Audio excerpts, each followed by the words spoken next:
चलिए हम लोग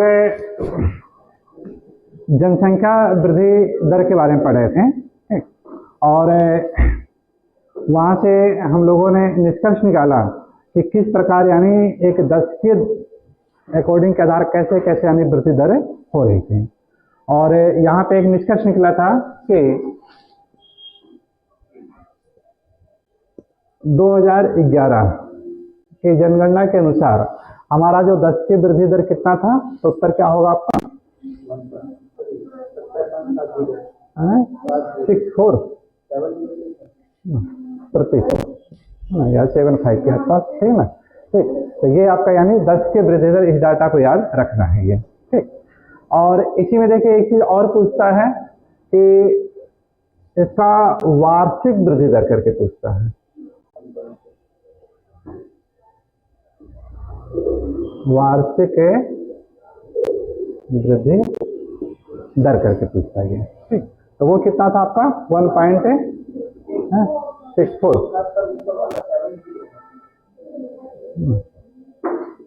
प्रतिशत, है ना। ये वार्षिक करके था, ठीक। और इसी से रिलेटेड देखिए कल के टेस्ट पेपर में आपका क्वेश्चन आया था कि अगर किसी देश की जो जनसंख्या अगर वृद्धि दर है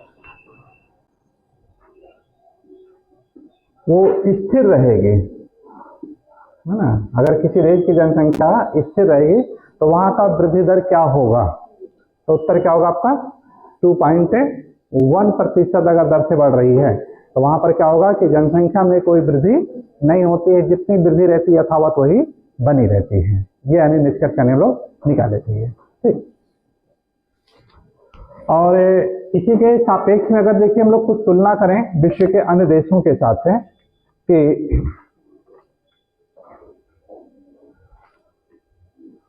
एक आपका आंकड़ा दिया गया था कि 1991 से लेकर के 1991 से लेकर के 2001 के बीच में जो टोटल आपका जो जनसंख्या वृद्धि हुई है वो कितनी हुई आपका, तो 18,23,16,397, ये यानी इसी टोटली वृद्धि हुई थी।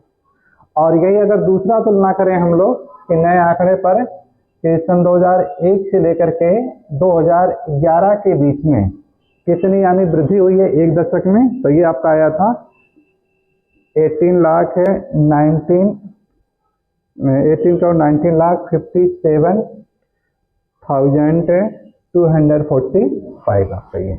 तो यहाँ से देखिए एक निष्कर्ष क्या निकलता है कि पिछले दशक और ये वाला जो दशक है ये इन दोनों के बीच का अगर डिफरेंस लिया जाए तो हमारी जो जनसंख्या है देखिए क्या हो रही है कि जो ग्रोथ रेट है वो दोनों के बीच में यानी कमी आई है।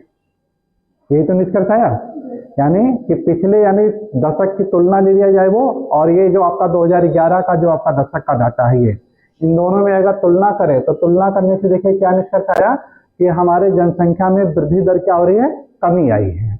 तो अब ये बात आती है कितनी कमी आई है ये, तो कितनी कमी आई आपका है, ये आपका दोनों का अंतर ले लेंगे 3,57,152 व्यक्तियों की क्या हो रही है, कमी आई है।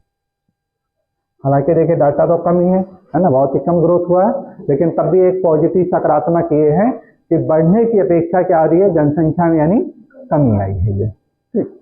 तो इस तरह से यानी एक पॉजिटिव यानी सकारात्मक है। यही चीज देखिए जब आपका 2025 में आपका आ जाएगा नया वाला डाटा आएगा तो वहां पर हम लोग क्या करेंगे, फिर इन दोनों का तुलना कर लेंगे, है ना। ये सब डाटा इसीलिए देखिए आपको बताया जा रहा है क्योंकि इस समय क्या तुलनात्मक अध्ययन चल रहा है दोनों का ये, ठीक। यानी पिछले डिकेड का था वो और वर्तमान के डिकेड का वो है, ठीक। कि तुलना करके यानी हम लोग कैसे निकाल रहे हैं ये, और यहीं से देखिए हम लोग क्या करते हैं ग्रोथ रेट निकाल लेते हैं ये, कि कितने यानी ग्रोथ रेट ये आता है ये, ठीक। तो इसी के बेस पे निकाले जाते हैं आंकड़े सब ये। अब इसी में देखिए क्या होता है कि एक है कि जो वृद्धि दर हुई है कि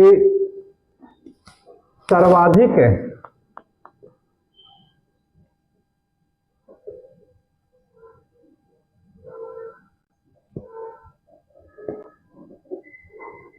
वृद्धि दर वाले राज्यों से रिलेटेड पूछा जाता है इसमें, ठीक ना। ये सबसे ज्यादा जो आपके वृद्धि दर यानी किस राज्य में हुई है, 17.6 के आसपास है, यानी ये औसत है ये। और सबसे ज्यादा अगर वृद्धि दर वाले राज्यों की बात करें तो सबसे नंबर 1 पे आपका था मेघालय था ये।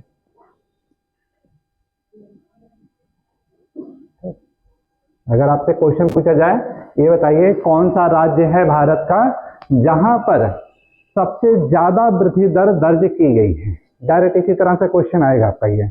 और भारत का कौन सा राज्य है जहां पर जनसंख्या की सबसे ज्यादा वृद्धि दर दर्ज की गई है, तो उत्तर क्या बताएंगे आप लोग, मेघालय बताएंगे। फिर बात आती है कि कितना आया है ये, है ना, तो 27.87 है आपका, 27.87।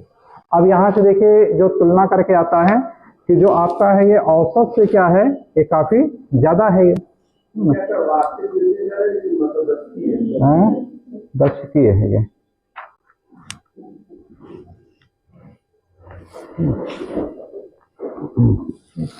कि जो भारत का देखिए 10 की वृद्धि दर कितना था आपका, 17.64 था। तो उसकी अपेक्षा देखिए तुलना करने पे क्या है आपका 10 पॉइंट यानी लगभग ये ज्यादा आया है ये। तो ये क्या है, बहुत शर्मनाक कंडीशन है ये, है ना, कि इस तरह से अगर ग्रोथ रेट हो रहा है, कि पूर्वोत्तर राज्य का ये सबसे खराब डाटा है, मेघालय है ये। फिर बात आती है कि दूसरे नंबर पे अगर पूछ लिया जाए कि मेघालय डायरेक्ट ना दे करके थोड़ा सा टफ बना दिया जाए पेपर, कि अब उसमें बताइए कौन सा है, तो उसमें आपका अरुणाचल प्रदेश दूसरे नंबर पे है। अरुणाचल प्रदेश है दूसरे नंबर पे है, वहां पे आपका है 25.9%, 29.5%। और इसी को देखिए जब यूजीसी में क्वेश्चन पूछता है, यहाँ तक तो देखिए आपका ये टीजीटी और पीजीटी से रिलेटेड हो जाते हैं ये। यूजीसी में जब इसी से पूछेगा तो 4 राज्य दे दिए जाएंगे और उन्हीं को कह दिया जाएगा बढ़ते या घटते क्रम में कर दिया जाता है ये, ठीक ना, अवरोही और अवरोही, है ना। तो इससे असेंडिंग डिसेंडिंग डाटा से पूछ लिया जाता है। ऐसे क्वेश्चन ज्यादातर आपके यूजीसी में रहते हैं आपके ये। तो अब यहाँ से देखिए क्या अगला राज्य आपको जानना जरूरी हो जाता है, तीसरा। फिर वहां पे तो तीसरे नंबर पे आपका आ जाता है, ये है बिहार।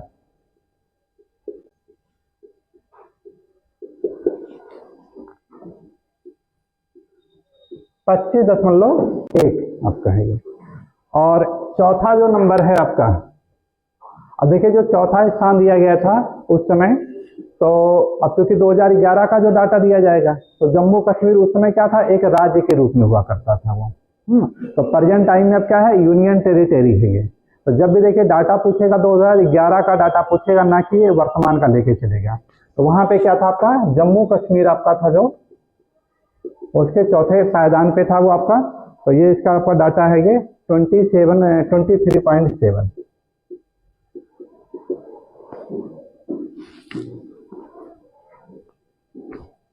अब ये तो देखिए एक नॉर्मल हो गया आपका ट्रेंड ये।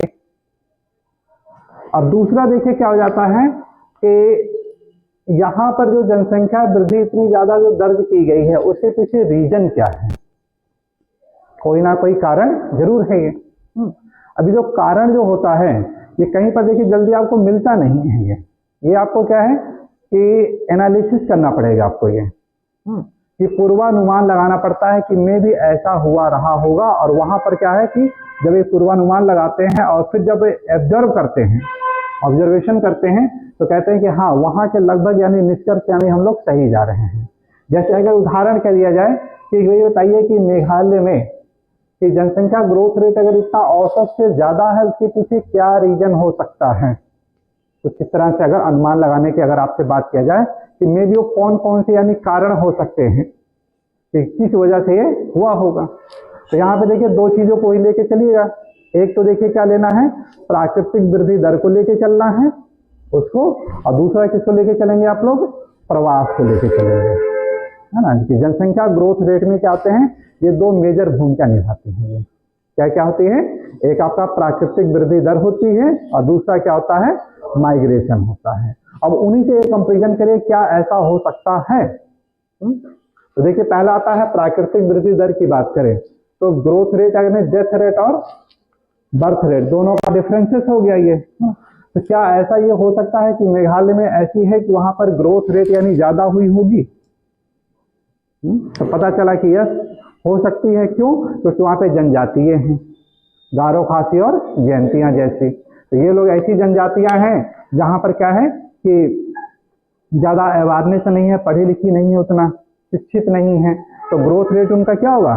जाहिर सी बात है ज्यादा होगा ये।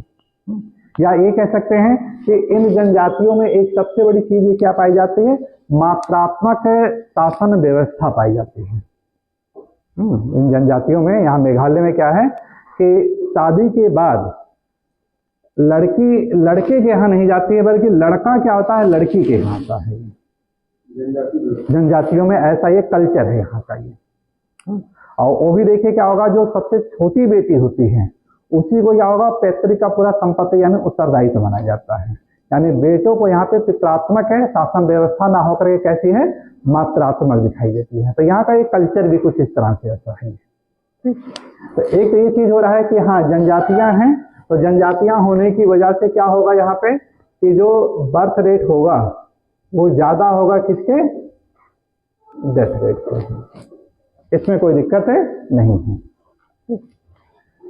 अरुणाचल प्रदेश की बात करें तो ये भी देखिए जनजातियों वाला क्षेत्र है।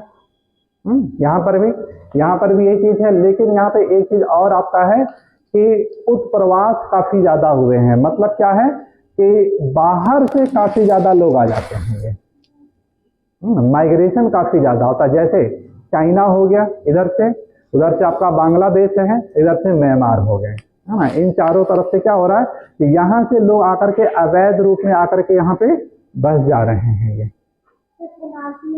हाँ, एनआरसी वाला जो लागू होता मुद्दा जो पूर्वोत्तर में लागू किया गया था वो इसी मामले को लेकर के किया गया था यहाँ पर ये, ठीक ना, कि ओवर पॉपुलेशन ना होने पाए सारा चीज, ठीक।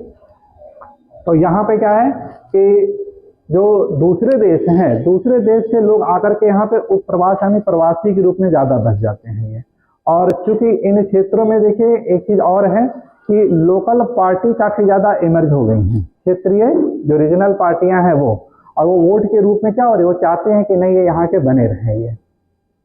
लेकिन वो क्या है कि वास्तविकता कुछ और है कि रहते हैं खाते हैं इंडिया की, लेकिन गुणगान है कहीं और का कर रहे हैं। तो ये क्या है कि देश की एकता अखंडता के लिए कहीं ना कहीं खतरा है ये हमारे लिए। तो कुछ चीजों में जैसे देखिए हमारी जो भाजपा सरकार अगर उस पूर्वोत्तर राज्यों के लिए करती है तो कुछ ना कुछ एक पॉजिटिव पॉइंट भी है कि ओवर पॉपुलेशन को किस तरह से रोकना है ये। तो एक सकारात्मक चीज आप ले सकते हैं कि हाँ ये बिल्कुल सही है ये। जैसे अभी रोहिंग्या जनजाति की बात आई थी, उदाहरण छोटा सा ले लिया जाए कि रोहिंग्या जनजाति है वो क्या कर रही थी कि जीरो लाइन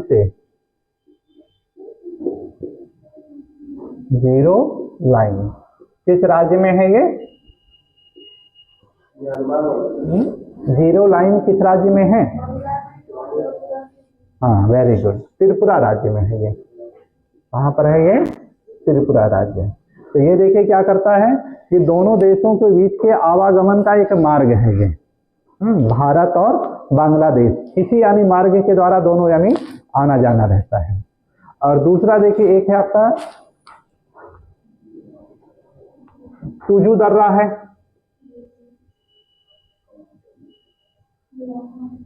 तुजू दर्रा ये किस राज्य में पड़ता है? ये तुजू दर्रा किस राज्य में है? मणिपुर। कहाँ पर है ये? मणिपुर में है ये, मणिपुर। तो अब ये दर्रा देखिए क्या करता है कि ये भी दो देशों के बीच में इंटरकनेक्टेड का काम करता है, म्यांमार और भारत के बीच में। तो रोहिंग्या जनजाति देखिए क्या थी, यहीं से आना जाना इनका लगा रहता था ये, है ना। कि और बहाना क्या लगाते थे कुछ और है कि हम यहाँ से वहां जा रहे हैं, लेकिन था क्या वो भारत के ऊपर उसका ज्यादा बैड इम्पैक्ट पड़ता था वो। अब क्योंकि दोनों जगह से खदेड़े जा रहे थे ये, और भारत में आकर के बस जाना, ये क्या ओवर पॉपुलेशन क्या हो जाना कि हमारे लिए समस्या है। यानी देखिए ओवर, जैसे आप ही के यहाँ है कि अगर नात बात आ रहे हैं, रिश्तेदार आ रहे हैं तो अच्छी बात है आए, लेकिन कैसे लोग आ रहे हैं ये ज्यादा मायने रखता है। अगर देखिए वही है कि जो दूसरे के ऊपर डिपेंडेंट ज़्यादा आ रहे हैं तब क्या होगा कि आपके लिए समस्या होगा। लेकिन अगर जो इंडिपेंडेंट होंगे अगर वो आएंगे तो आपके लिए क्या होगा, आपके गुडविल में और ज़्यादा वृद्धि होगी। ऐसा आप लोग देखिए व्यवहार में लाइए, ये फीलिंग कहीं ना कहीं होती है सब है ना, कि आपके यहाँ जो आ रहे हैं वो किस तरह के लोग आ रहे हैं, डिपेंडेंट लोग आ रहे हैं कि इंडिपेंडेंट लोग आते हैं ये, ठीक। और उसी तरह से आप लोग आवाभगत करते हैं। तो इसी तरह से देखिए अगर भारत में आ रहे हैं तो ऐसे लोग आ रहे हैं जो कि यानी विदेशी मुद्रा को ले आए, तब तो अच्छी बात है। लेकिन ऐसे लोग आ रहे हैं कि नहीं बैठ करके वो खाएंगे केवल, तो क्या होगा, हमारे लिए एक बोझ होगा, समस्या हो जाती है। और यही समस्या के लिए बीजेपी सरकार ने क्या किया था कि इनको यानी प्रवास को रोकने का प्रयास किया था ये, और लोगों ने इसका विरोध भी किया दूसरे तरीके से अलग से। कुछ चीजें होती हैं एक सकारात्मक होती है लेकिन लिया कि जाता उसको नकारात्मक में ले लिया जाता है। सबकी अपनी अपनी मानसिकता होती है। कहते हैं गेहूं के साथ घुन भी पीछे जाते हैं, जाहिर सी बात है कुछ होता भी उससे भी होगा वो।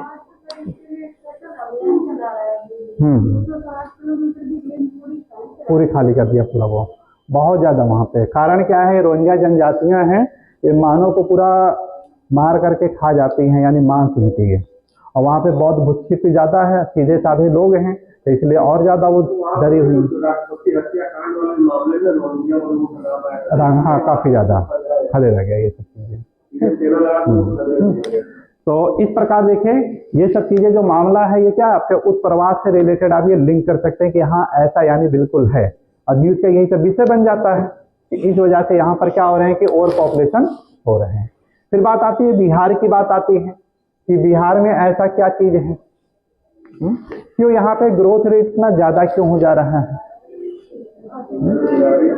तो यहाँ पे देखिए क्या है, शिक्षा की अगर बात लेके चलते हैं एजुकेशन को, तो एजुकेशन के मामले में देखिए कम तो नहीं, एजुकेशन बहुत है यहाँ पे ये, लेकिन क्या है जो एजुकेटेड पीपल है वो मूल वहाँ के स्थायी ना होकर के क्या उत्प्रवास हो जाते हैं, है ना। कि मैक्सिमम अगर गवर्नमेंट नौकरी में देखें सबसे ज्यादा आपके यहाँ पे बिहार के मिलेंगे आपके, चाहे रेलवे की बात करें चाहे वनडे एग्जाम से रिलेटेड कहीं पर सबसे ज्यादा मिलते हैं आपको भी। लेकिन है क्या कि अपने ऊपर जो बिहारी का जो धब्बा है वो कहीं ना कहीं आप मिटाना चाहते हैं लोग। तो इसलिए क्या है कि दूसरे राज्यों में जाकर के वो प्रवासी बन जाते हैं, यानी मूल जो जनसंख्या वहां की अभी भी क्या है अशिक्षित ही यानी पड़ी हुई है। जमींदारी प्रथा आज भी वहां पर क्या अपने सर्वोत्तम पे है ये सब चीजें। दूसरा चीज है कि यहाँ पर देखिए खाद्यान्न है जो इतना ज्यादा हो जाता है कि लगभग यानी सभी की आपूर्ति हो जा रही है। यहाँ पर खाद्यान्नों की कमी नहीं है, खाद्यान्न यानी काफी ज्यादा मात्रा में है, तो सभी लोगों का यानी पेट और भर जाता है। तो इसलिए कहते हैं चलिए ठीक है, जैसे 10 लोग खाते हैं वैसे 15 लोग खाएं, कोई दिक्कत नहीं है। ये यहाँ पे है। जम्मू कश्मीर की बात करें तो जम्मू कश्मीर में देखिए क्या है कि इनके साथ भी यही है कि यहाँ पर जो अफरीदी जनजातियां हैं, जो इसकी स्वतंत्रता के समय की बात है जब आपस में अदला बदली की जा रही थी, तो वो क्या हो रही थी कि काफी ज्यादा जम्मू कश्मीर में ये पाकिस्तान वाले सब आ गए हैं ये, और ये अपने यानी बहुलता को यानी बढ़ाना चाहते हैं, अपने मूल पॉपुलेशन को बढ़ाना चाहते हैं। तो वैसे भी मुस्लिम में देखा जाए तो ग्रोथ रेट क्या है काफी ज्यादा, तो ये चीजें यानी यहाँ पर है। तो ये सब चीजें क्या एक फैक्टर है कि क्या कारण है कि यहाँ पे इतना यानी ग्रोथ रेट काफी ज्यादा है। फिर बात आती है कि इससे पहले की अगर बात करें हम लोग सन 2001 का अगर डाटा लें, बहुत ही चौंकाने वाला आपका था कि सन 2001 की जनगणना में सबसे ज्यादा जो वृद्धि दर दर्ज की गई थी वो किस राज्य की थी, इसका नागालैंड की थी। इसका है वो नागालैंड का था।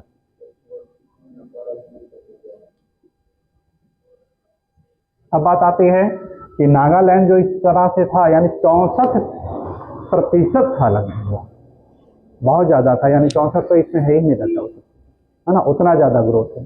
वो आखिर गायब कैसे हो गया ये सोचने विषय है कि नहीं। और यहाँ तक कि अगर 2001 की अगर इनके साथ तुलना करें हम लोग 2011 की, तो ये क्या होगा, इसका जो ग्रोथ रेट है वो माइनस में चला गया। बहुत ही चौंकाने वाला डाटा है। तो इसमें क्या, इसमें समीक्षा कहीं ना कहीं अगर आप लोग करें तो क्या निष्कर्ष आ सकता है, क्यों ऐसा हुआ, कोई ना कोई रीजन जरूर हुआ होगा। कि उतना ज़्यादा यानी अगर ग्रोथ रेट हो जाना, जनजाति है ठीक है, तो उसके पीछे रीजन क्या होगा, कहीं ना कहीं प्रवास का यानी जरूर हुआ होगा ये, माइग्रेशन वहां पर जरूर हुआ होगा ये, ठीक। और फिर दूसरा चीज देखा जाए कि अगर माइनस में अगर ये आ रहा है ये, इसका अगर डाटा देखें हम लोग 64.4, ये 5%, ये आपका है 2001 में इसका ग्रोथ रेट का था ये, ठीक। और 2011 की जनगणना के अनुसार है ये आपका 0.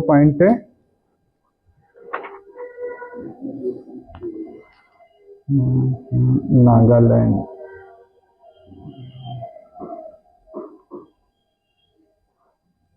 -0.05 हो गया ये,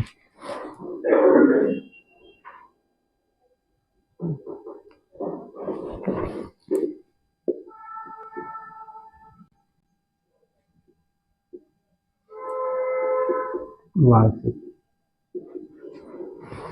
यानी इस तरह से इतना ज्यादा डिफरेंस आ जाना, इस तरह से कि यानी 64 से कहाँ पे यानी माइनस में आ जाना। तो इसके पीछे देखिए क्या रीजन हो सकता है कि यहाँ के जो लोग हैं बेस्ट एजुकेटेड हैं, कि आज भी देखा जाए भारत का एकमात्र ऐसा राज्य है जहाँ की राजकीय भाषा कैसी है, वहाँ की क्षेत्रीय ना होकर के इंग्लिश है। क्वेश्चन आया था कि इंग्लिश में यानी टोटल यहाँ पर ये कार्य होता है ये, यहाँ के जो नागा जनजाति हैं पूरा इंग्लिश से इंग्लिश बात करते हैं ये। तो इस तरह से एजुकेशन में तो काफी ज्यादा है। अब देखिए किसी के साथ अगर इस तरह से ऐसा हो रहा है तो जब जा एजुकेशन है तो हर कोई क्या करता है, अपने कलम को दूर करने का प्रयास करता है। तो क्या करेगा कि वहाँ के ग्रोथ रेट को कैसे कम किया जाए। तो बाद में पता चला ये सारी चीजें सर्वे किया गया, तो जो प्रवासी थे उनको हटाने का वहाँ का जो राज्य सरकार अपना कार्य की होगी, सब चीजें हटाई होगी सब चीजें। और वैसे भी ग्रोथ रेट है तो उतना ज्यादा उतना हो नहीं पाया ये, तो इस वजह से माइनस में चले जाना ये। तो ये कुछ चौंकाने वाले जो डाटा थे। अब यहाँ से देखिए कैसे कैसे क्वेश्चन आया है। पहला क्वेश्चन देखिए क्या आएगा आपका कि भारत का सर्वाधिक वृद्धि दर करने वाला राज्य कौन सा है, तो मेघालय। या दूसरे नंबर पे पूछ लेगा कि कौन सा है, तो अरुणाचल प्रदेश। नेट में आपका चारों को ध्यान में रखना है। और फिर आपका नागालैंड के डाटा को लेकर पूछ लेगा आपका ये कि 2001 की जनगणना के अनुसार भारत का सबसे ज्यादा 10 की वृद्धि दर करने वाला राज्य कौन सा था। उत्तर क्या होगा, नागालैंड। कितना था आपका ये 64.5। फिर इसके बाद है 2011 की जनगणना के अनुसार देखा जाए कि नागालैंड का कितना हो गया है, तो माइनस 0.05 यानी प्रतिशत हो गया वापसी के।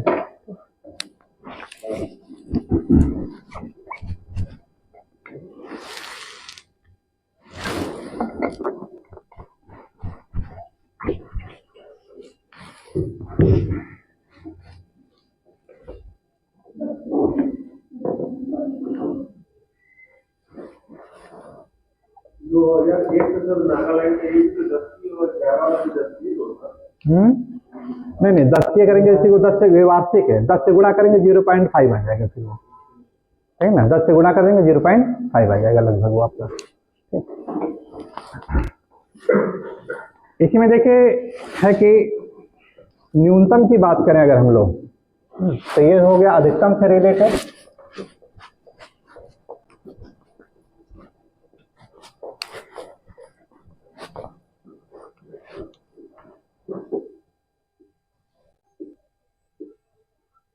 न्यूनतम है वृद्धि दर वाले राज्य।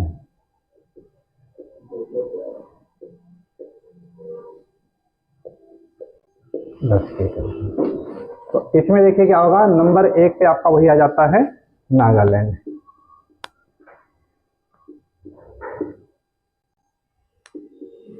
-0.5%। दोनों का ध्यान में रखिएगा, 0.05 है ये वार्षिक की बात की गई है माइनस, और यहाँ पर क्या है आपका ये 10 की है -0.5% आपका है ये। दूसरे नंबर पे आपका है इसमें केरल, यानी दूसरे नंबर पे है ये 4.9। अब देखिए थोड़ा सा अगर टफ करेंगे तो पहला तो लगभग सभी को याद है अब ज्यादातर आंकड़ा वो दूसरा यानी करके पूछ रहा है, ये है दूसरे नंबर पे कौन सा है, तो केरल को ध्यान में रखना क्योंकि नागालैंड है, कई बार रिपीटेड क्वेश्चन आ चुके हैं ये। और तीसरा स्थान है आपका गोवा है 8.2।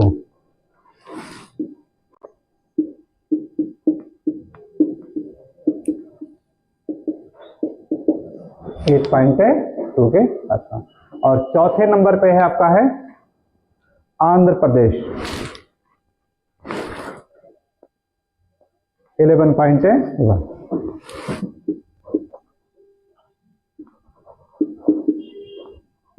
आंध्र प्रदेश।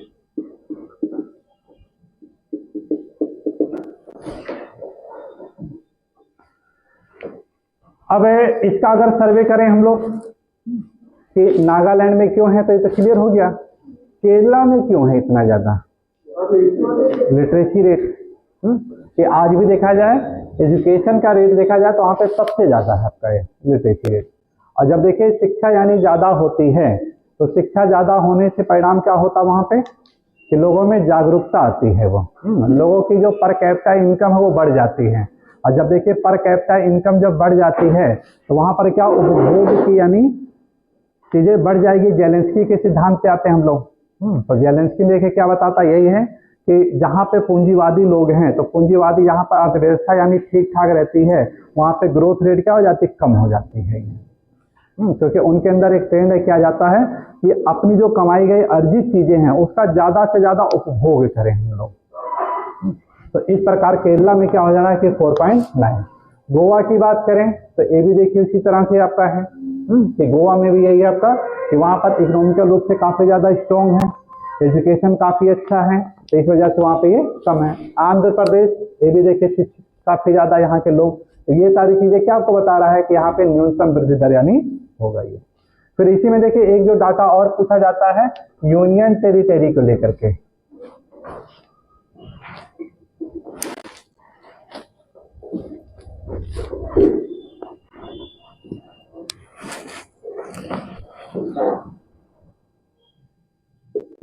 यूनियन टेरिटरी केंद्र शासित प्रदेश को लेकर के सर्वाधिक वृद्धि दर,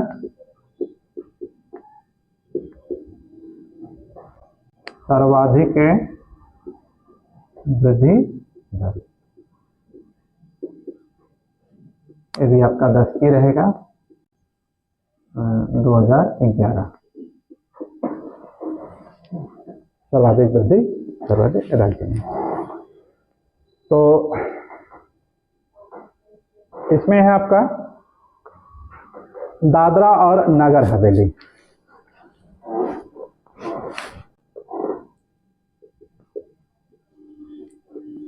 दादरा और नगर हवेली। अब वर्तमान में देखा जाए तो दादरा और नगर हवेली में एक और यूनियन टेरिटरी आपका शामिल कर दिया गया, दमन और दीव को भी शामिल कर दिया गया है ये। लेकिन जो हमारे पास जो उपलब्ध डाटा रहेगा 2011 के अनुसार चलना है, तो आपका यही रहेगा दादरा और नगर हवेली में सबसे ज्यादा लगभग यानी 55% के आसपास थे यहाँ पे, ऐसे को लिख सकते हैं हम लोग 55.5%। और दूसरा जो स्थान है आपका ये दमन और दीव का है, ये दमन और दीव का है, ये आपका है 53.5।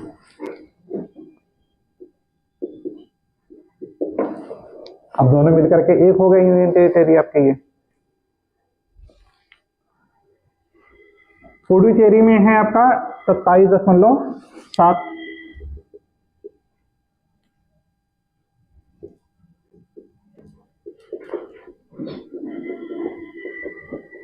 और चौथे नंबर पे आपका है दिल्ली।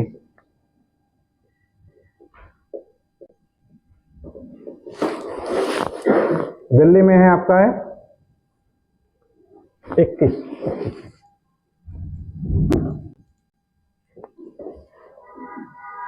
ये है सबसे ज्यादा वृद्धि दर वाले। अब फिर आते हैं उसी का देखिए कारण देखते हैं कि दादरा नगर हवेली और दमन दीव इतने ज्यादा है कि 50 से ऊपर है ग्रोथ रेट।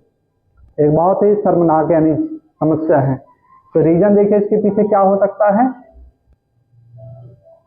जनजातीय क्षेत्र, है ना।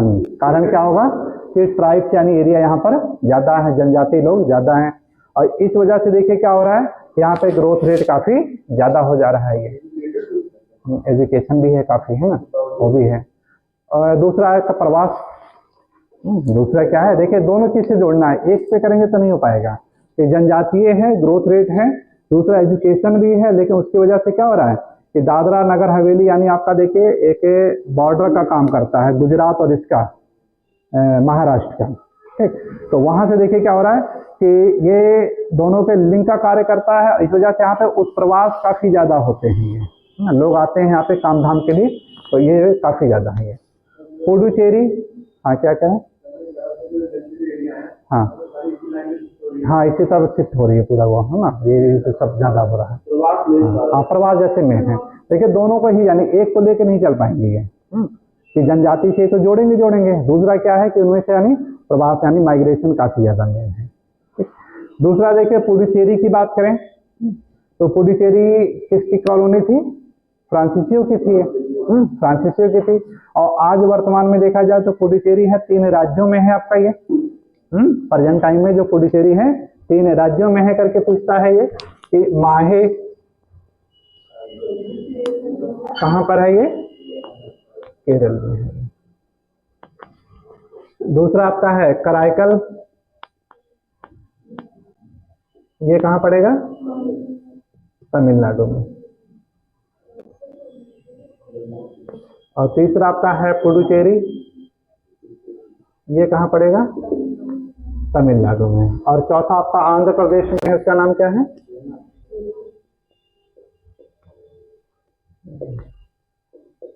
आंध्र प्रदेश में है। 4 यानी इसके डिस्ट्रिक्ट के रूप में ये डेवलप है ये। तो इसके साथ भी है कि ज्यादा यानी क्या है, ये भी तरक्की काफी ज्यादा कर लेना। तो मैक्सिमम पॉपुलेशन यहाँ पर क्या है, रोजगार के लिए सब आना, ये सब चीजें। दिल्ली, दिल्ली की तो पूछिए मत, अब जगह जगह उन्होंने अपनी बस्तियां बसा रखी थी।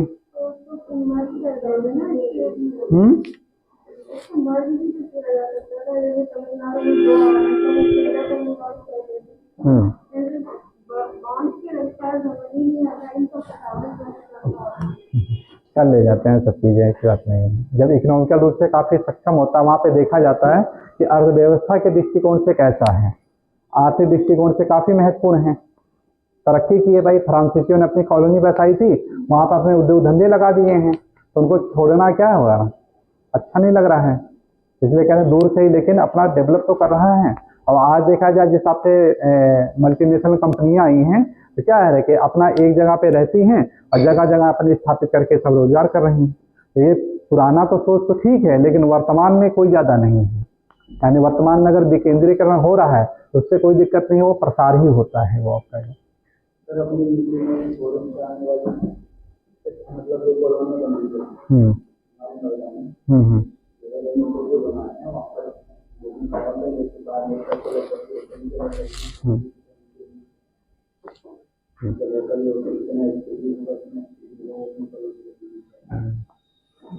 तो मेन चीज है देखिए डेवलप होने की वजह से है कि फ्रांसीसी ने बहुत ज्यादा डेवलप किया था, पुडुचेरी का विकास किया है ये। तो इस वजह से आज कोई एकीकरण नहीं होना चाहते एक जगह पे, दूर दूर है ठीक है, कोई दिक्कत नहीं है, उससे ज्यादा बल्कि इकोनॉमिकल अर्निंग कर रहे हैं वो।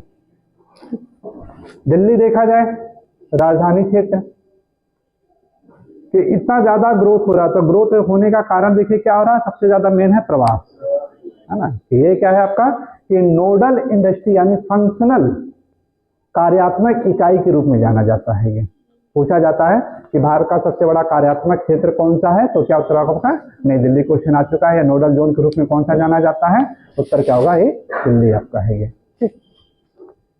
ये हब बन चुका है ये, हाँ एनसीआर है, एनसीआर के द्वारा सब पूरा का पूरा वो, मतलब 200 किलोमीटर की दूरी है, और 200 किलोमीटर की दूरी है मात्र, यानी 1 घंटे में सिमट करके रह जाना पूरा भाई। अब देखिए 14 लेन का माने रखता है कि 6 लेन 8 लेन तक तो हम लोग सुने थे, 10 लेन 12 लेन तक यानी फॉरेन में दिखाई देता था।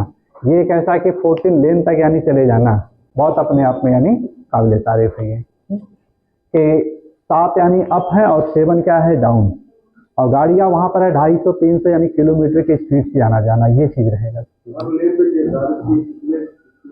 हाँ, हर लेन का निर्धारण है, ठीक। और जो भी ओवरटेक अगर इस तरह से अगर ओवर यानी उससे किया अगला लेन तुरंत यानी वो ऑटोमेटिक आपका है वो स्कैन करके चलान यानी कर देता है, उसमें कोई रोक टोक नहीं है।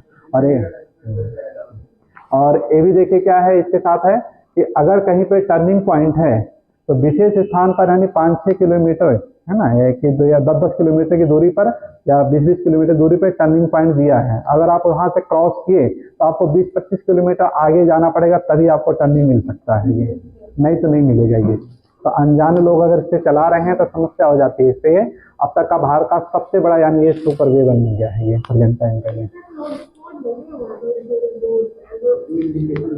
इंडिकेशन हाँ दे रहे हैं अभी। तब तो ठीक है। अबे जैसे देखिए जिनको रूल नहीं पता है उनके लिए समस्या है। जैसे अपने पूर्वांचल के लोग हैं यहाँ पे ज्यादा इसका रूल का फॉलो नहीं होता है ये, तो इनके लिए तो बहुत सुविधा है। समझे चालान कटना 100% तय है उस रोड पे जाना वो। कहेंगे कौन देख रहा है यहाँ, चलिए ठीक है चलते हैं, कोई दिक्कत नहीं है। तो दिल्ली यानी ये काफी ज्यादा है कि यहाँ पे 21%, और यही देखे क्या एक समस्या यानी बन जा रही है इसके लिए दिल्ली, पॉल्यूशन से रिलेटेड ज्यादा। फिर इसी में देखते हैं हम लोग यही यूनियन टेरिटरी में जो सबसे न्यूनतम है आपका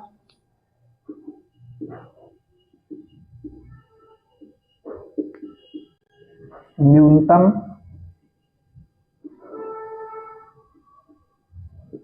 वृद्धि दर वाले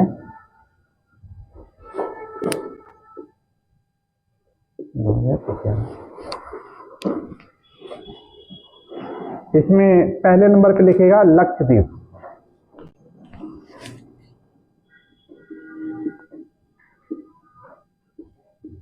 लक्षद्वीप 6.2%। दूसरा है आपका अंडमान निकोबार,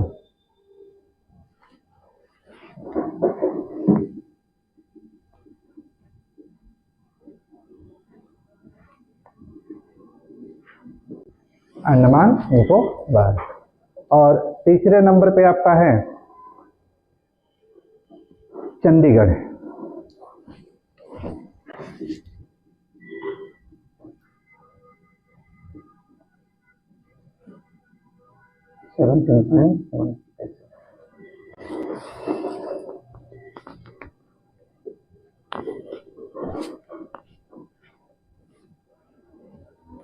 अब एक चीज जो देखिए हम लोगों में एक बहुत सी जो निगेटिव बनी रहती है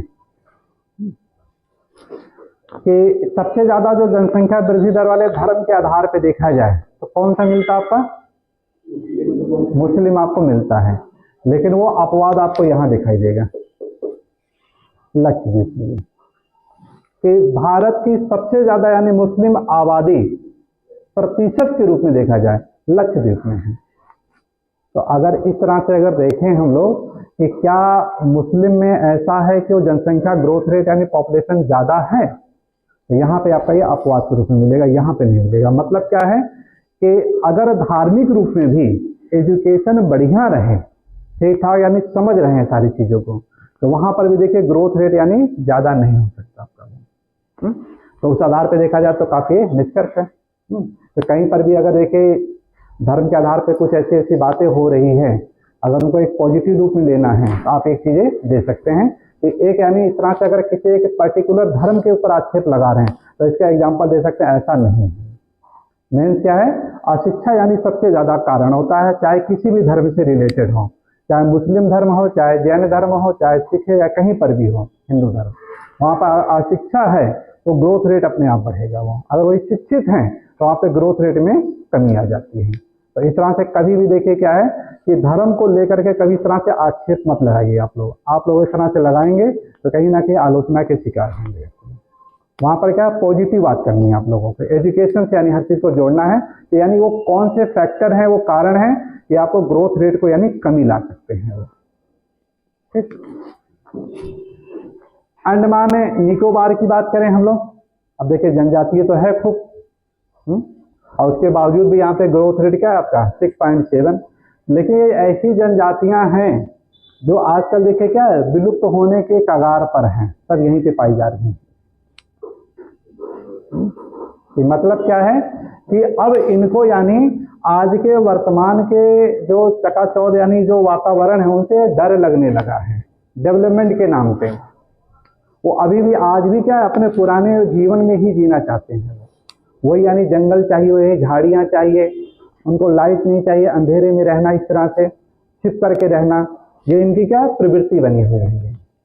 लेकिन धीरे धीरे देखिए क्या हो रहा है कि जो चाइना की जियो पॉलिटिक्स है कि ये आपके बे ऑफ बंगाल की तरफ बढ़ गई है ये, कि म्यांमार के जितने भी द्वीप हैं उन पर यानी कब्जा कर लेना। तो ये क्या है कि भारत के साथ भी डर लग रहा है कि जब यानी वहां के द्वीपों पर ये कब्जा कर लेना, अगर यहाँ पे हम इसको अनदेखा किए तो धीरे धीरे क्या होगा अंडमान पर भी अपनी कॉलोनी को बना लेगा वो, क्योंकि छोटे छोटे द्वीप में बहुत ज्यादा बिखरे हुए हैं।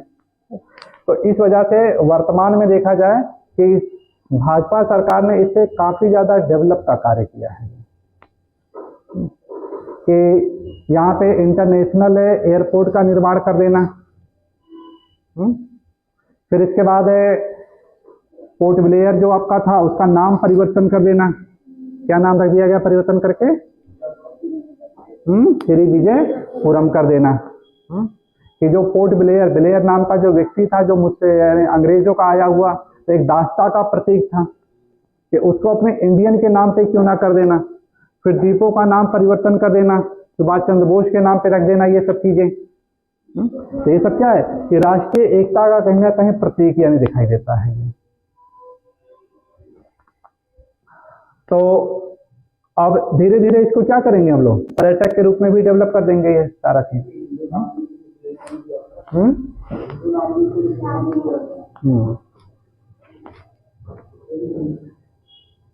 चंडीगढ़ की बात करें हम लोग, तो चंडीगढ़ वैसे भी देखिए काफी सेक्टर नियोजन के रूप में आपका है,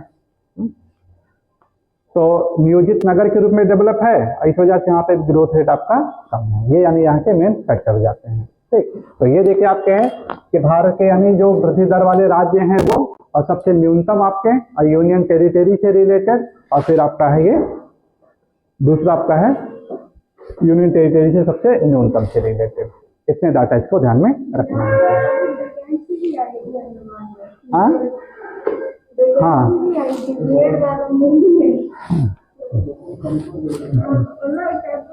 चलिए इसको थोड़ा सा क्लोज कर दीजिएगा।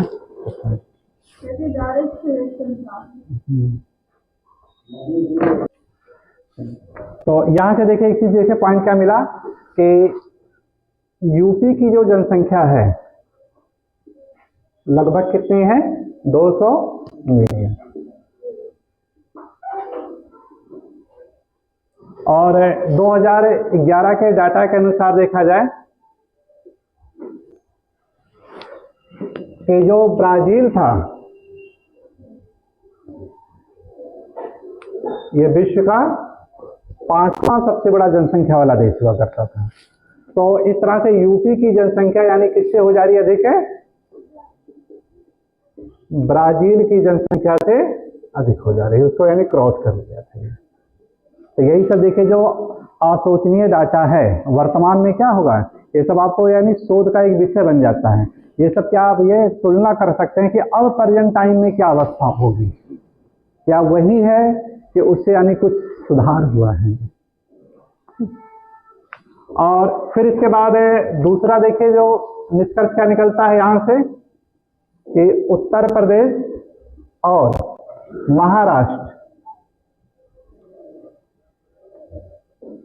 इन दोनों की जो आबादी है इनको अगर जोड़ दिया जाए तो ये किससे अधिक हो जाएगी आपकी यूएसए से।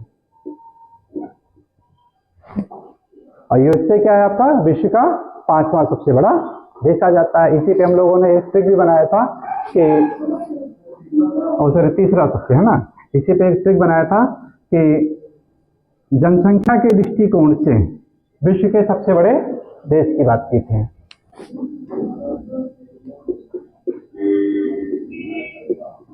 चीन, भारत,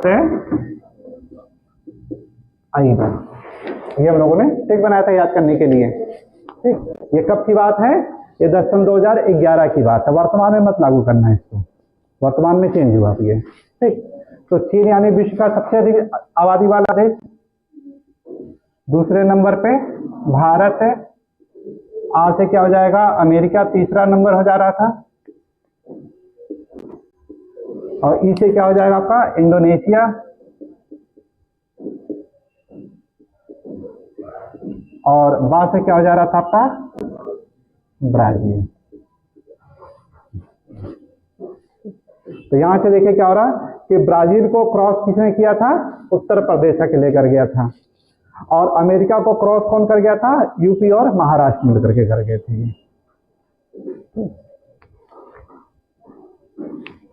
ये सब अगर आप जान लेंगे तो यहीं से देखिए क्या है कि एक पॉलिटिक्स कैसे खेली जाती है, बहुत बड़ा एक कारण बनता है ये। कि ज्यादा नहीं, बस 4-5 राज्यों पे कमांड कर लीजिए, प्रधानमंत्री आपके मुट्ठी में है। बड़े बड़े राज्यों और वही हुआ है। देखिए अभी आगे हम लोग डाटा देखेंगे, बिल्कुल उसी पे आएंगे हम लोग कि बीजेपी की कैसी नीतियां बनी है। तो उन 5 राज्यों को उसने कमांड करके प्रधानमंत्री को अपनी मुट्ठी में बना लिया है वो, कि और ज्यादा जाने जरूरतें नहीं है। 50% सीट अपने आप ले लेगा वहीं से वो। तो ये जो डिप्लोमेट होते हैं या बड़े बड़े जो पढ़े लिखे लोग होते हैं, जो इस तरह से जनसंख्या से रिलेटेड जो रिसर्च होते हैं, सब चीजें, इन सबको क्या है बहुत अच्छे अच्छे वेतन देकर के बुलाए जाते हैं। और प्रधानमंत्री के बनवाने में इनका बहुत बड़ा हाथ होता है। चलिए, तो यहां से देखिए एक पॉइंट और हम लोगों ने सीखा यहाँ पे कि भारत की जो वार्षिक वृद्धि दर थी, कितनी थी वो? 1.64% थी। और इन्हीं में से देखा गया कि 5 क्षेत्र ऐसे थे जहां पर वार्षिक वृद्धि दर क्या थी आपकी? 1% से भी कम थी। उनको ध्यान में रखना जरूरी हो जाता है। उन्हीं में से एक आपका था नागालैंड था आपका। वृद्धि दर कितनी थी इसकी? -0.05%। दूसरे नंबर पे आपका था गोवा, ये कितना था आपका? 0.79%। और तीसरा स्थान था आपका लक्षद्वीप का 0.61%। और चौथे स्थान पे आपका था केरल 0.48%। और पांचवा था आपका अंडमान एंड निकोबार, ये आपका था 0.65%। यहाँ पर क्या है कि 1% से भी यानी ग्रोथ रेट है कम है। तो इसी में एक पॉइंट और भी हम लोगों ने सीखा कि भारत के ऐसे राज्य थे, ऐसे क्षेत्र थे जहां पर 2% से 3% से ज्यादा थे। 3% वार्षिक वृद्धि दर से ज्यादा थे वो।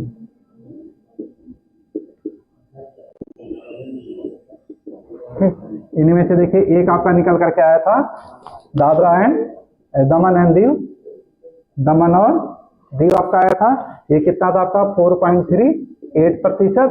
और दूसरा स्थान किसका था आपका? ये दादरा एंड नगर हवेली, ये कितना आपका है? 4.51%। ये दोनों क्षेत्र ऐसे हैं जहां पे 3% से भी ज्यादा निकला था ये।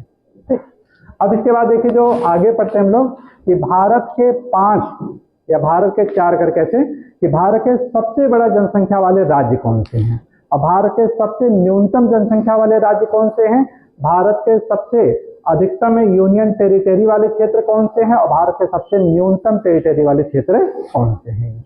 यहाँ से भी क्वेश्चन आपके पूछे जाते हैं। जैसे सिक्किम के बारे में पूछा जाता है कि सिक्किम को हम लोग जान रहे हैं कि सबसे न्यूनतम जनसंख्या वाला क्षेत्र है आपका ये, और सबसे अधिकतम के रूप में उत्तर प्रदेश। अगर उत्तर प्रदेश ना दिया रहे तो महाराष्ट्र है। और दोनों की आबादी को जोड़ दिया जाए तो किस देश को पार कर जा रही है? यूएसए को पार कर जा रही है। तो कभी भी देखिए जो जनसंख्या से रिलेटेड डाटा है, हम लोगों को प्रवृत्ति होती है रखने की होती है, लिख लेते हैं पास रख लेते हैं। उसका एनालिसिस करिए आप लोग, विश्लेषण तुलनात्मक अध्ययन करिए कि अगर वो डाटा है क्यों पूछा जा रहा है, कि उसकी इम्पोर्टेंस क्या है। ये कि अगर यूपी और महाराष्ट्र की पॉपुलेशन पूछी जा रही है तो उसके पीछे रीजन क्या है कि विश्व के तीसरे सबसे आबादी वाले देश को यानी क्रॉस कर जाना, इसलिए पूछा जा रहा है।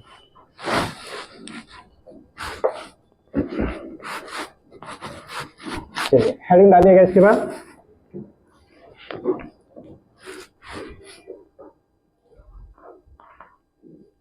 पांच सबसे बड़े राज्य।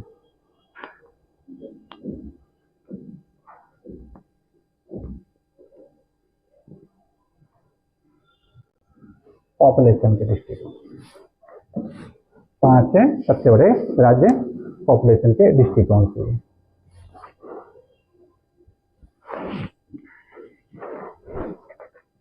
इनमें पहला जो नोट कर लीजिएगा, उत्तर प्रदेश।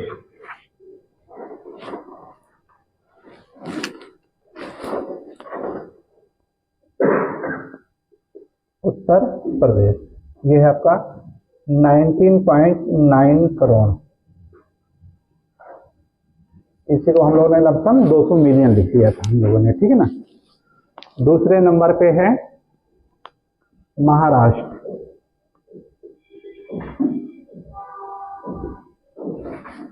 इसकी आबादी है आपका ये 11.2 करोड़।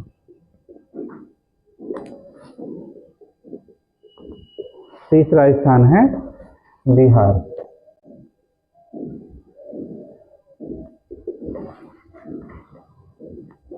$10.2 करोड़। चौथा आपका है वेस्ट बंगाल, 8.4 करोड़। और पांचवा आपका है आंध्र प्रदेश। इसका जो डाटा आपका है आंध्र प्रदेश का 9.1 होगा, सर इसका 9.1 करोड़। आंध्र प्रदेश का है 8.4 करोड़।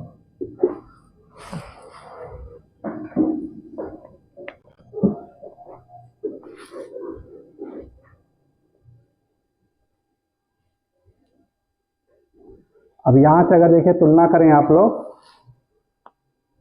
19, 10 कितना हो जाएगा आपका ये, 20, 10, 30, 40, 50, 60, 60% यानी लगभग आपका नियर अबाउट ये कवर कर जाएगा 50% के आसपास। यानी 5 राज्य हैं, अगर 5 राज्यों पे अगर कमांड कर लीजिए तो आपको क्या है कि 50+1 चाहिए आपको प्रधानमंत्री बनाने के लिए, आपके लिए तैयार है। और सबसे बड़ी बात है इन तीनों राज्यों पे शुरुआत से देखिए अपना कमांड कर लिया है है कि नहीं। ले जाइए वेस्ट बंगाल के, कितना रोएंगे, रोते रहिए, कोई दिक्कत नहीं है।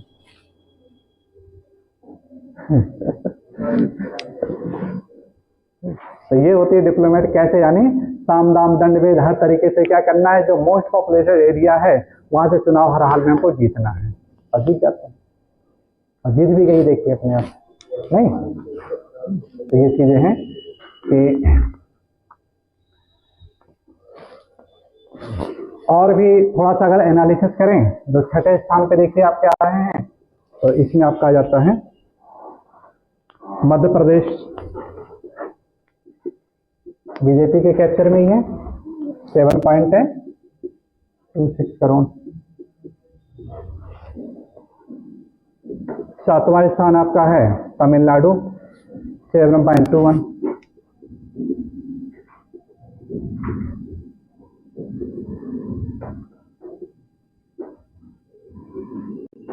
मतलब यहां से देखिए क्या है कि पॉपुलेशन को, जो डाटा को, जो ये चीजें हैं जो कहते हैं याद नहीं होता, ये सब समस्या आती है, इसको अपने अप्लाइड कर लीजिए जो हम लोग अपने समाज में देख रहे हैं।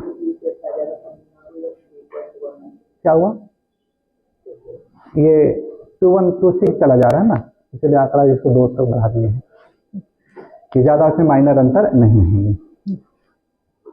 कि इन सबको देखिए क्या करिए कि अप्लाइड कर लीजिए, बस ये याद करने के लिए कि आजकल हमारे समाज में क्या हो रहा है, उन समाज से जोड़ लीजिए सारा चीज़, सब माइंड में क्या होगा, सेट हो जाएगा अपने आप ये कि अच्छा ये चीज़ है कि ठीक है कि अगर वेस्ट बंगाल आंध्र प्रदेश नहीं है तो इधर देखिए आपका एमपी है, बीजेपी के अंदर में है।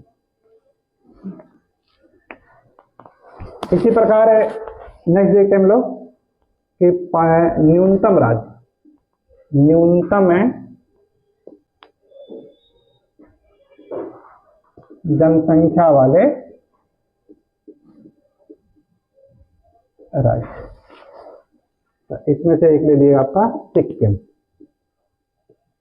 अब सिक्किम देखिए क्वेश्चन काफी पुराना हो गया है, ठीक, और यहाँ की जो आबादी है नोट कर लीजिएगा 6.1 लाख।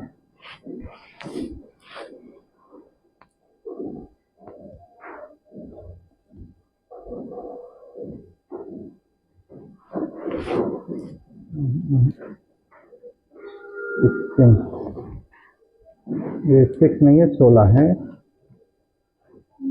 एक मिनट सॉरी,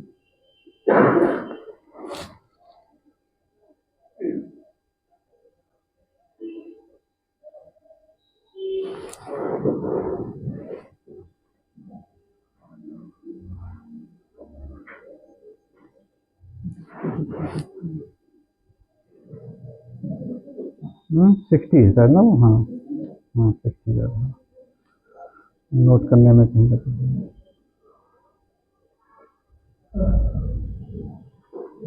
60 है इसका, 60 लाख। दूसरे नंबर पे आपका देखिए जो आ रहा है ये है मिजोरम 10.9 लाख।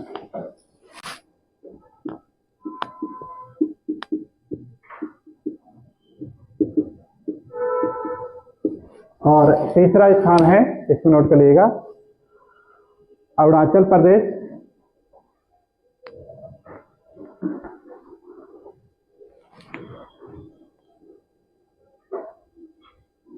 नहीं ठीक है, वो सही है, वो 6 लाख ही सही है, वो एक्चुअली वो आरोही क्रम में करके दिया है ये डाटा, ठीक है ना, यानी 6 लाख सबसे न्यूनतम है, दूसरे नंबर है आपका मिजोरम है, यानी बढ़ते क्रम में आपका है ये, ठीक है डाटा, यहाँ पे लिखिएगा इसको बढ़ते क्रम में, और यहाँ पे डाटा ही आपका घटते क्रम में है ये, घटते क्रम में।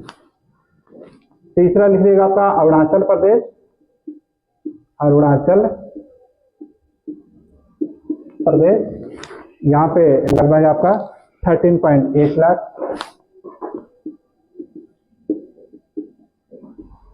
और चौथा स्थान आपका है गोवा 14.5। है।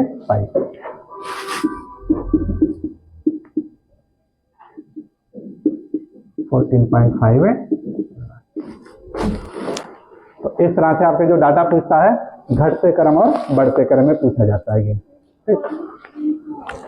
हाँ और 6 लाख का दिया है, यानी अपॉइंट करके कैंसिल कर दीजिएगा जरूर, यानी 6 लाख यानी, ठीक। तो इस प्रकार ये आपका ये बढ़ते क्रम के डाटा है ये, ठीक। तो ध्यान रखिएगा दोनों को कि कहाँ पे कैसे पूछ रहा है ये वाले है क्वेश्चन, ये आपके आ चुके हैं, रिपीट करके पूछा गया है, ठीक है, कि उत्तर प्रदेश, महाराष्ट्र, बिहार और वेस्ट बंगाल आपका ये है। अब देखिए दूसरा क्या है, इसको टफ कैसे बनाया जा रहा है क्वेश्चन को, कि अब ऊपर वाले डाटा ना दे करके नीचे वाले करके पूछ लेता है ये,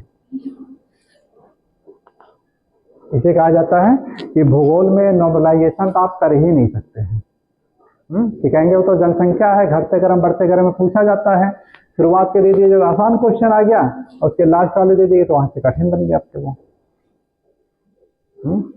तो इसलिए क्या है कि दोनों को बेसिक यानी उस तरह से एक साथ नहीं कर सकते हैं। यूनियन टेरिटरी की बात करें हम लोग, केंद्र शासित प्रदेश में,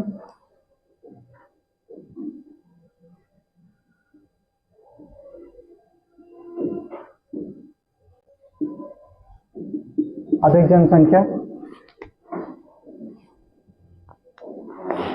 तो दिल्ली सबसे नंबर 1 पे आपका है।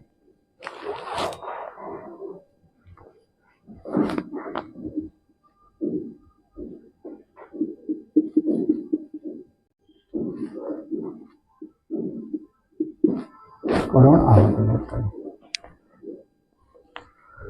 1.67 करोड़ है। और वर्तमान में भारत का सबसे बड़ा मेगा सिटी भी बन गया ये।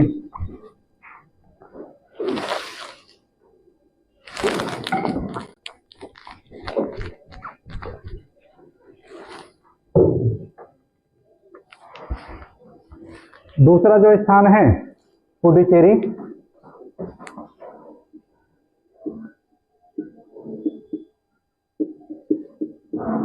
$12.4। चंडीगढ़ है तीसरा है इसमें,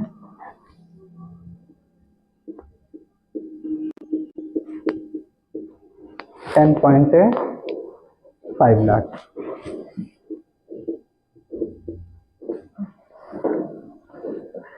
और इसी में दूसरा आपका है यूनियन टेरिटरी न्यूनतम जनसंख्या।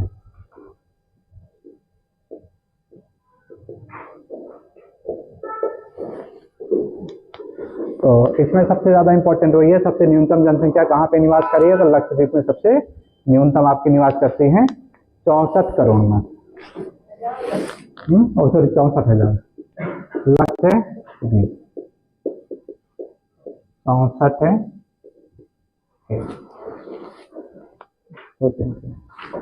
दूसरा स्थान है इसमें आपका दादरा और दमन और दीव 2.3 लाख। दमन एंड दीव 2.3 लाख। और तीसरा इसमें और नोट करिएगा दादरा और नगर हवेली 3.4 लाख। दादरा और नगर हवेली 3.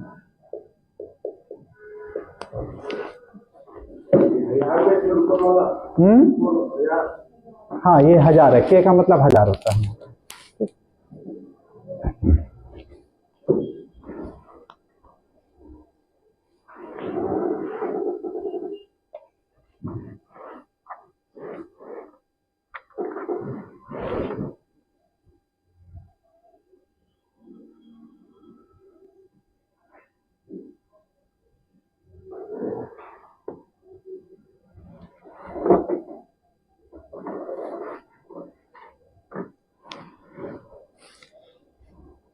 देखिए टीजीटी में है डायरेक्ट बस ये क्वेश्चन आएगा कि भारत का सबसे न्यूनतम केंद्र शासित प्रदेश वाला क्षेत्र कौन सा है, तो क्या चीज बताएंगे लक्षद्वीप। उससे ज्यादा टफ नहीं बनाएगा टीजीटी में। और क्या देखिए पूछा जाएगा कि भारत का सबसे अधिकतम जनसंख्या वाला केंद्र शासित प्रदेश कौन सा है, तो क्या उत्तर हो जाएगा दिल्ली आपका। किसी को पीजीटी में है क्रम यानी दे देगा ये, या पहला ना पूछ करके दूसरा पूछ लेगा कि भारत का दूसरा सबसे ज्यादा जनसंख्या वाला केंद्र शासित प्रदेश कौन सा है, तो उत्तर क्या होगा पुडुचेरी। पीजीटी में इस तरह से रहेगा। नहीं संख्या नहीं पूछेगा, नहीं संख्या नहीं पूछेगा। संख्या केवल अगर पूछना रहेगा तो इन दोनों की पूछ सकता है, ठीक है, बस यहाँ तक पूछेगा। लेकिन जो पीजीटी में इससे पहले देखिए आपका क्वेश्चन आया था, इतना टफ दिया था कि एक तरफ पॉपुलेशन दे दिया गया था और एक तरफ यानी राज्य दे दिए थे, यानी कठिनतम सवालों में से एक था बिल्कुल वो। तो कुछ भी नहीं है, अब ये नहीं कह सकते कि नहीं पूछेगा। हाँ नेट में तो पूछता है ये, नेट में तो एनालिसिस करके पूछता है, उसका विश्लेषण करिए, कारण करके पूछे क्यों ऐसा है ये। हाँ पीसेस का बिल्कुल हार्ड किया है ये सब चीजें, हार्ड किया गया है। अगर आपको कॉन्सेप्ट नहीं पता है तो बिल्कुल नहीं कर पाएंगे ये सब चीजें हैं। और सबका देखा जाए मैक्सिमम है पर्यावरण मुद्दे से उठा करके दिया है, उसमें क्वेश्चन को उठाया है इन्वायरमेंट यानी मुद्दे है ना, कि प्रेजेंट टाइम में जो विश्व चल रहा है कोप की समस्याओं से, वैश्विक तापमान से रिलेटेड, पॉल्यूशन से रिलेटेड इन सब समस्याओं से कहीं ना कहीं लिंक करने का प्रयास किया। तो अगर चीजें तो सर ऐसे यूनिट वाइज क्वेश्चन होता है, ओशनोग्राफी से अलग, फिजिकल से अलग, उसमें कोशिश ये कहीं भी छूटे ना, मतलब तुम पूरा गूगल बैठ के हेलो तभी चल पाओगे। देखिए ये होता है ना कि जब देखिए छात्र अगर कहीं पर संगठित हो जाए तो हर जगह की दिशा और दशा को सुधार सकता है। ये छात्रों के अंदर एक मनोवृत्ति थी कि ऐसा करिए यूथ और घटना चक्र को ले लीजिए, पढ़ लीजिए, हो जाए। अब वो बिल्कुल ट्रेंड अब नहीं है ना, क्योंकि अब देखिए जब ये टाइट हो गए हैं और फिर पेपर का आउट होना, ये सब चीजें यानी परंपरागत से रिलेटेड अगर हो रहा है तो उससे रिलेटेड क्या होगा कि आसानी से उसका आंसर भी खोज लेते हैं, रटे रटाए रहते हैं। अब है कि अब है देखिए सब घटना का असर है पूरा वो कि अगर छात्र सक्रिय हो जाएंगे प्रशासन अपने आप सक्रिय हो जाएगा। और हुआ देखिए पूरा। इतनी वाहियात की कोई टीचर पढ़ाई नहीं है कि इसके अंग्रेजी पढ़ाने सर एक क्वेश्चन 1 मिनट 150 क्वेश्चन 120 मिनट से अब पूरा पढ़ नहीं पाए तो बीचे क्वेश्चन ही पढ़ पाए जो के बाद थोड़ा मारना तो इधर से कह रहा है कि मारना में जो बन गया नहीं हो पास। अच्छा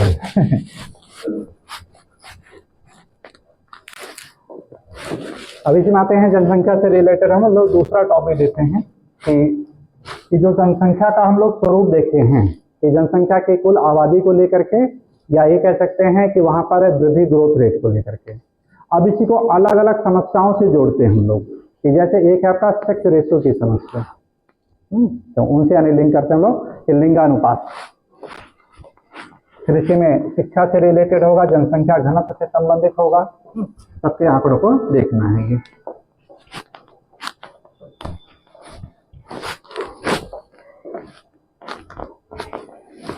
तो लिंगानुपात का मतलब क्या होगा, तो ये परिभाषा क्या होगी कि 1000 व्यक्तियों पुरुष के पीछे कितनी महिलाएं हैं, उसी को कहा जाता है सेक्स रेशियो कहा जाता है।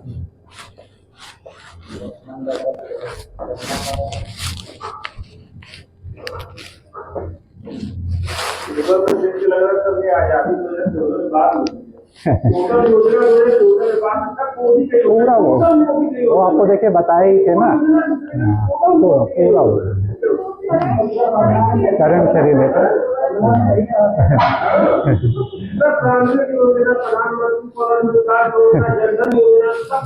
सब उसी पे पूरा डेट, हाँ डेट वाइज करके पूछ रहा है सभी कि मतलब उसको गहराई से पढ़िए आप। और यही नहीं, आप सीजीटी वाले पेपर में देखिएगा योजनाओं से खूब आएगा क्वेश्चन। और वो सब गया, सब चीजें वो सब गया, परंपरागत बिल्कुल बिल्कुल समाप्त कर दिया गया है। टेस्ट पेपर भी देखिए आपके जो इधर 3-4 करवाए गए हैं संडे में 4 है ना, वहाँ पर सब ये इसी से रिलेटेड योजनाओं पे ही पूरा था वो सब योजना का कॉन्सेप्ट करंट पे ही बन रहा है पूरा से। पुरानी योजना याद करने देखिए पुरानी क्या है, प्रेजेंट टाइम में है क्या ना कि वैश्विक तापमान को गिराना, कम करना है, हाँ आएगा वो तो सही बात है ना, वैश्विक तापमान को कम करना। और 2014 के बाद देखिए 2015 में जो आपका पेरिस कॉन्फ्रेंस हुआ है आपका UNFCCC वाला जो, तो यहाँ पर बस एक ही चीज रखा गया है कि हर मुद्दे को बस किस तरह से यानी वैश्विक तापमान को कम किया जाए। और जितनी भी योजनाएं देखिए जो चालू की गई है सबका बस एक पर्पज है कि वैश्विक तापमान को गिराना।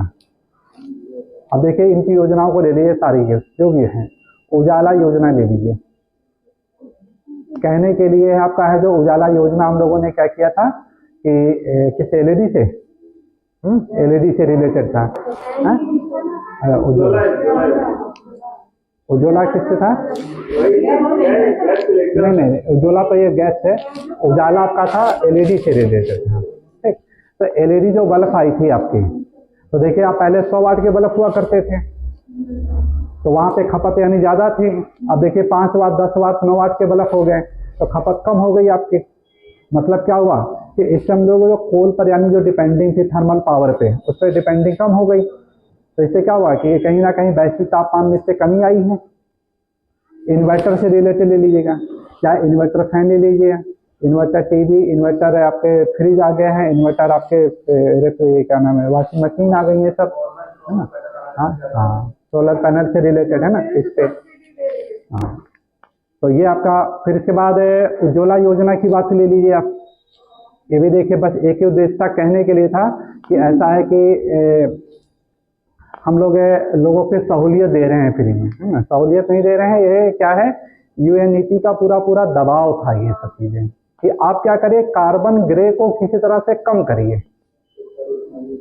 देखिए कहाँ से उठा, लिंक हुआ ये चीजें कि आपके यहाँ जो है ग्रामीण क्षेत्र है, आबादी ज्यादा रह रही है 70%, और 70% में से देखा जाए तो 90% घरों में चूल्हा। तो इससे क्या हो रहा है कि carbon grey, carbon black, carbon यानी इस तरह से ज्यादा, और कार्बन ग्रे क्या कर रहा है ये, कि कहीं ना कहीं सूर्य की किरणों को एब्जॉर्ब करके ग्लोबल वार्मिंग कर रहा है। तो इसको कम करिए। और देखिए इसका जस्ट उल्टा हो गया अब ये, कि आज प्रेजेंट टाइम में शौकिया बस कहीं पर चूल्हा बन जाए तो बन जाए, शौक की वजह से, और भी कोई नहीं। जब उसमें पुरुष इन्वॉल्व होगा तभी जाके चूल्हा जलता है, तो उसे महिलाएं जला ले, इम्पॉसिबल नहीं हो पाएगा। अगर कभी कहें कि बाटी चोखा खाने का मन है, तो पुरुष अगर उसमें संलग्न होगा तभी यानी बाटी चोखा बनेगा, नहीं तो नहीं हो पाएगा। तो उसे महिलाएं अपने वो नहीं कर पाएंगी। तो ये चीजें होना। जनजाति क्षेत्र में बिल्कुल फ्री की सब्सिडी देना। फिर इसके बाद देखा जाए अटल पेयजल योजना से रिलेटेड, ये भी देखिए पूरा यही है कि जो आपका अटल पेयजल योजना मतलब है, जो आपके गंदा जल, मतलब जहां जहां पे जल भराव की समस्या होगी वहां वहां पर क्या होगा, गंदा जल यानी नीचे रिसाव करके जाएगा, तो वो समाप्त कर देना बिल्कुल। सीवर लाइन देखिए योजना, कि लोग क्या करते थे, अपना यानी इस तरह से कुआं खुदवाते थे, अब वो देखिए बिल्कुल समाप्त कर दिया गया है। अपना यानी गवर्नमेंट का खुद सीवर लाइन है, पक्की है बिल्कुल इस तरह से, यानी एक जगह पे मल को इकट्ठा किया जा रहा है, उसको यानी जैविक खाद में और उसके ऊर्जा के रूप में उसको कन्वर्ट किया जा रहा है, ये सब चीजें। फिर गांधी से रिलेटेड ये महात्मा गांधी स्वच्छ मिशन योजना, ये भी देखिए बिल्कुल इसी पे चल रहा है आपका, कि गंदगी जहां पर होगी तो वहां पर क्या होगा कि एब्जॉर्ब यानी काफी ज्यादा करेंगे ये सब गंदगी, और वहां पे वैश्विक तापमान वृद्धि होगी, इसलिए स्वच्छ भारत अभियान चलाइए आप लोग। सफाई अलग होगा, और इसके साथ साथ क्या होगा कि इस तरह के जो वैश्विक तापमान है ये सब जो है उसमें कमी आएगी, सारी चीजें। रोडों से रिलेटेड है ना, या जो एक्सप्रेसवे रोड योजना चलाई जा रही है सब, या अटल एक्सप्रेस योजना जो चलाई जा रही है सारी चीजें, या टनल से रिलेटेड, ये सब क्या है, इसी तरह से है कि पहले इंफ्रास्ट्रक्चर आप डेवलप कर लीजिए। आप 2022 तक ड्यू डेट था आपका, और काफी गवर्नमेंट ने देखिए 2022 तक लगभग 80% तक कहीं ना कहीं क्या पूरा का वो ये कवर कर लिया है, ये ठीक ना। तो ये सब देखिए क्या है, ये सब आपका यूएनईपी का ही यानी इस तरह से देखा जाए, यूएनईपी का जब देखिए दबाव पड़ा है पेरिस सम्मेलन में कि अब कोई ढील नहीं दी जाएगी, 2022 तक आपके पास ड्यू डेट है, वहां तक उसको कर लीजिए, और वहां तक हम लोग आपको पूरी सहयोग करेंगे किसी न किसी रूप में, चाहे किसी कल्चर को डेवलप करने के लिए कोई या उसके आपके विकास के लिए, तो उसको पूरा ये वर्ल्ड बैंक पैसा देगी, पूरा मिल रहा है सब चीजें। देख रहे हैं कि इलाहाबाद के विकास के लिए कितना 4,500 समथिंग यानी करोड़ रुपए आ जाना, और पूरा यानी चमक जा रहा है देखिए इस तरह से। तो ये सारी चीजें योजनाएं देखिए जो आ रही है, क्या इंफ्रास्ट्रक्चर को डेवलप कर देना है। रेलवे का दोहरीकरण कर दीजिए आप, 95% दोहरीकरण देखिए हो गया पूरे। ये कहीं पर ऐसे रेयर ही केसेस जो बचे हुए थोड़े थोड़े विवश से लिंकेज, वो भी आपका हो जाएगा। मैक्सिमम आपका रेलवे आपका दोहरीकरण हो गया है। ये मतलब आप कोयले से यानी चलने वाली तो पहले आपका 70 के दशक में समाप्त कर दिया गया, और डीजल से चलने वाली आपका देखिए 2022 के बाद देखिए पूरा का पूरा समाप्त हो गया आपका। अब डीजल से कहीं चलने वाली आपको गाड़ियां मिलेंगी ही नहीं आपको, पहाड़ों पर बस वही एक आध आपको नजर आएंगी, बाकी पूरा का पूरा समाप्त हो गया है। क्योंकि डीजल से जो आपका धुआं और कार्बन ग्रे ये सब चीजें, तो ये सारी योजना बस एक वैश्विक तापमान को ही लेकर के सब चलाई गई थी, इसलिए सब इम्पोर्टेंट सारी केसेस। जो लोग इन्वायरमेंट पढ़ेंगे बहुत गजब का रहेगा ये सब चीजें, है ना, कि कैसे यानी करंट से हर मुद्दे को पूरा इन्वायरमेंट पूरा करंट से पूरा जुड़ा हुआ है पूरा। ठीक, आगे देखते हैं हम लोग लिंगानुपात, सेक्स रेशियो।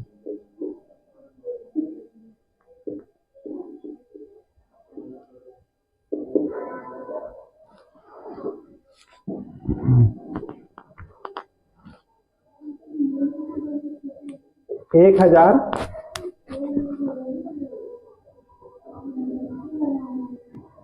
पुरुष के पीछे जो महिला का अनुपात होगा उसी को कहा जाता है, सेक्स रेशियो कहा गया है।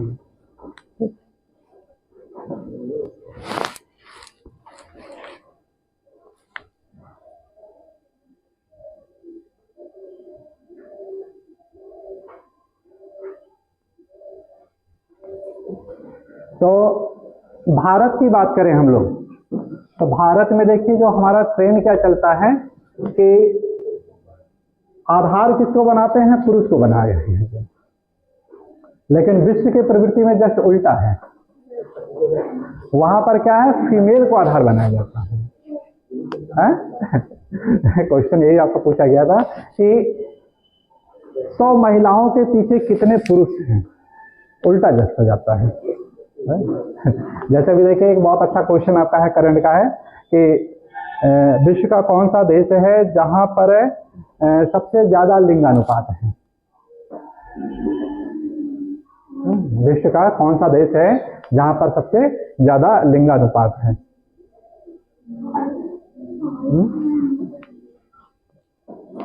लटाविया। कहाँ पे है ये?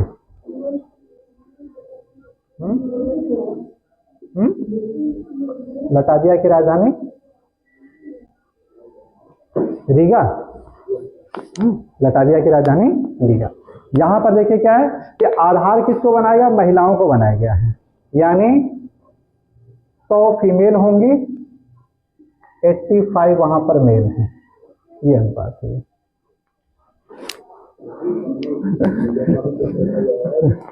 हाँ, इंडिया में भी आया है, जो नए नए आंकड़े सब आ रहे हैं ना चौंकाने वाले, ये इसीलिए कह रहे हैं इससे बिल्कुल जनसंख्या पे लग जाइएगा, क्वेश्चन खूब उठा कर देगा यहाँ से कि भारत में आधार किसको बनाया जा रहा है, पुरुष को बनाया जा रहा है, लेकिन वैश्विक स्तर पे देखा जाए तो आपका ये फीमेल को आधार बना के चला जा रहा है। इसी तरह से दूसरा आपका है, देखिए जो एक और डाटा आया है कि सबसे न्यूनतम की बात करें विश्व में, न्यूनतम लिंगानुपात कतर, गल्फ कंट्री है। ठीक, तो यहां पे देखा जाए आपका कि ये है आपका 311 मेल है, यानी यहां पर क्या है कि 100 फीमेल हैं, 311 मेल। बहुत शर्मनाक स्थिति। और वैसे भी कतर के बारे में जान ही सकते हैं क्यों ऐसा है, क्योंकि वहां पे प्रवासी ज्यादा लोग हैं, कि भारत के ही लोग हैं, बहुत सारे लोग हैं जो कि कतर जाते हैं, जॉब करते हैं, वहां पे चले आते हैं फिर। यानी 100 फीमेल और 311 मेल, यानी 211 मेल बेचारे कहाँ जाएंगे।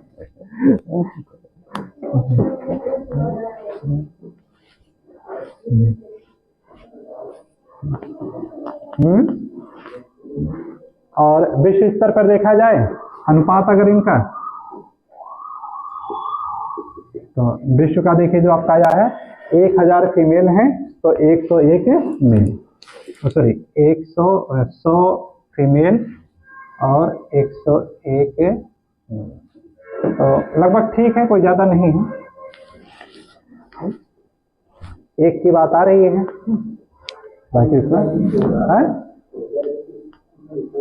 हाँ 1021,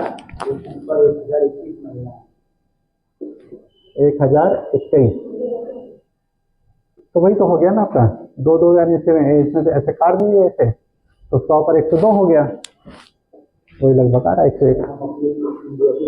नहीं विश्व का है ये, यहाँ पे जो बात की है ये आपका लटाविया, ये आपका विश्व की बात कर रहे हैं। इसके बाद अभी हम लोग आते हैं ना कि विश्व के थोड़ा जो करंट आंकड़े आए हैं ये, इससे हम लोग फिर इंडिया का करेंगे हम लोग। ये आपका है विश्व के दिए गए, यहाँ पे लिखा गया था विश्व का है ना ये पूरा ये।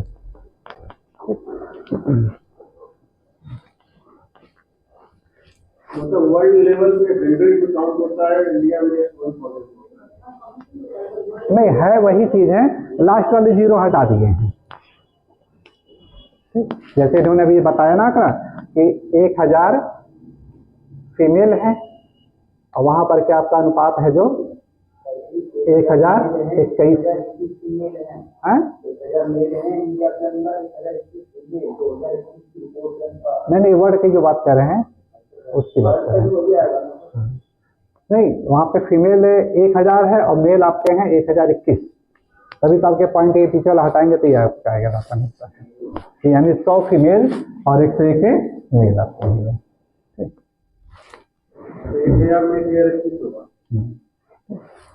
तो इस तरह से देखिए यहाँ पर है एक हम लोग छोटा सा नमूना देखे हैं कि कैसे यानी यहाँ से है कि यहाँ पे जो बेस बनाया जाता है वर्ड के बेस पे, वहां पे क्या है कि फीमेल को आधार बनाया जाता है।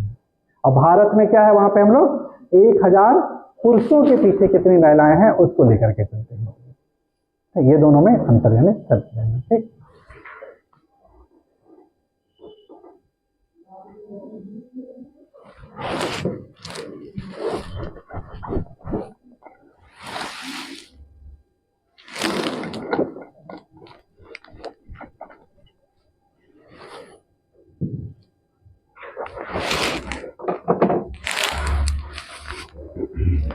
इसी में ये क्या हुआ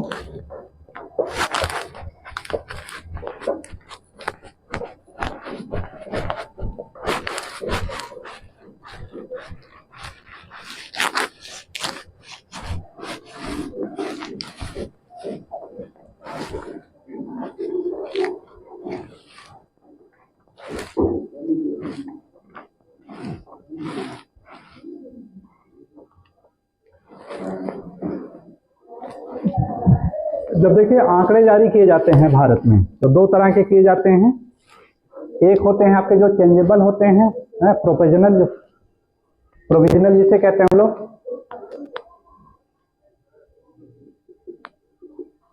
प्रोविजनल, और दूसरा क्या होता है आपका फाइनल आता है। तो प्रोविजनल डाटा सबसे पहले आ जाता है और उसके 1.5-2 साल के बाद ही आपका फाइनल डाटा आता है। तो जब तक फाइनल नहीं आता है तब तक प्रोविजनल पे ही चलता है। जैसे देखिए अभी जो आप लोगों के डाटा वाटा बता रहे हैं, सब जो नेट पे आ रहे हैं, ये सब क्या आपके प्रोविजनल डाटे हैं, ये सारी चीजें फाइनल नहीं है, वो एक अनुमानता है, लगभग उसी के आसपास आनी है ये। जैसे अगर लिंगानुपात की बात करें तो भारत में 2011 की जनगणना के अनुसार, इसी में पूछेगा आपका ये अभी तक जो है जनगणना के अनुसार भारत का प्रोविजनल लिंगानुपात कितना था? तो कितना था आपका वो 940।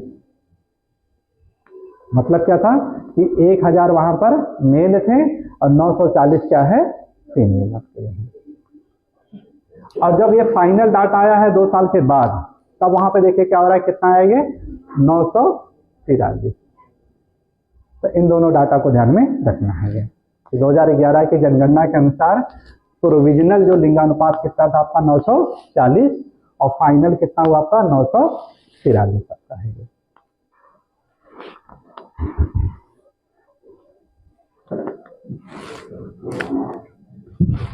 फिर भारत की देखिए तुलना की गई है यहाँ पे कि विश्व के अगर 10 सबसे बड़े देशों की बात करेंगे,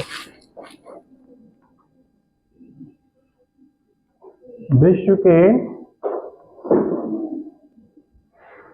बृहद जनसंख्या वाले देश, जनसंख्या वाले देश में लिंगानुपात, ये आपका है 2011 का डाटा है। हालांकि देखिए विश्व का अगर बात करेंगे तो 2015 का डाटा आ चुका है 2020 में। ठीक, तो यहाँ पे जो हम लोग तुलना कर रहे हैं किससे कर रहे हैं, 2011 के डाटा के अनुसार में, भारत के रिपोर्ट के अनुसार कर रहे हैं। तो विश्व का सबसे अधिक आबादी वाला देश कौन सा था? चाइना था। तो चीन में देखिए आपका जो था 2001 में आपका आया था 944,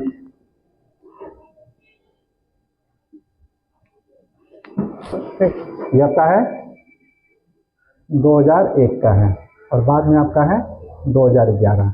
यहाँ से तुलना करेंगे कि चीन में यानी देखा जाए कि पिछले दशक में क्या कंडीशन है, सुधार हुआ है कि यानी कैसा है ये है। तो वहाँ पर क्या आपका है कि ये आपका 926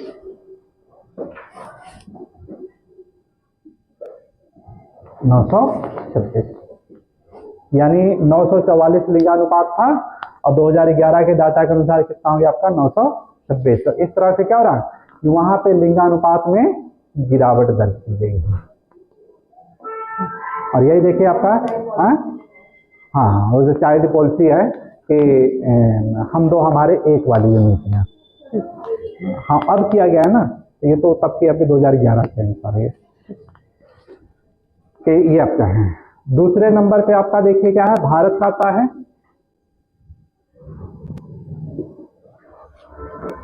और भारत का था आपका 933 और ये आपका इंक्रीज हुआ है, कितना हुआ है 943 हुआ है। तो इस तरह से देखा जाए दोनों की अगर तुलना करें हम लोग तो चाइना से भारत की स्थिति यानी लगभग ठीक है आपकी है। यूएसए की बात करें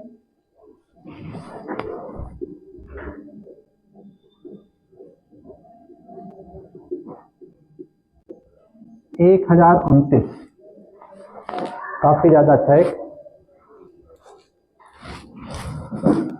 और 2011 की जनगणना में आपका ये है 1025 यानी आपका है। तो यहाँ से देखिए क्या हो रहा है कि यहाँ पर फीमेल यानी ठीक है, यानी मेल की अपेक्षा आपकी फीमेल वहाँ पे ज्यादा है कि 1000 पुरुष तो 1029 क्या है वहाँ पे महिलाएं थी 2001 में, अब कितनी हो गई है आपकी 1025 यानी 2011 में आपकी हो गई है। चौथे की बात करें हम लोग इंडोनेशिया,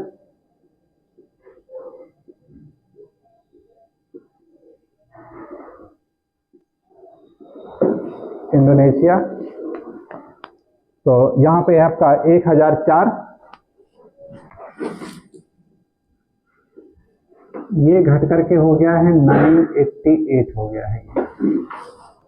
ये हमारे लिए ज्यादा चिंता की विषय है कि विश्व का जो चौथा सबसे बड़ा देश है वहां पर है भारी मात्रा में गिरावट दर्ज की है।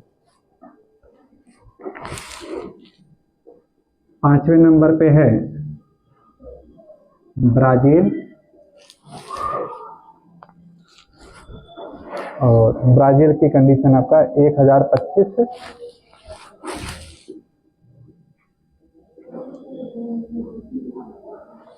ये आपका है 1042।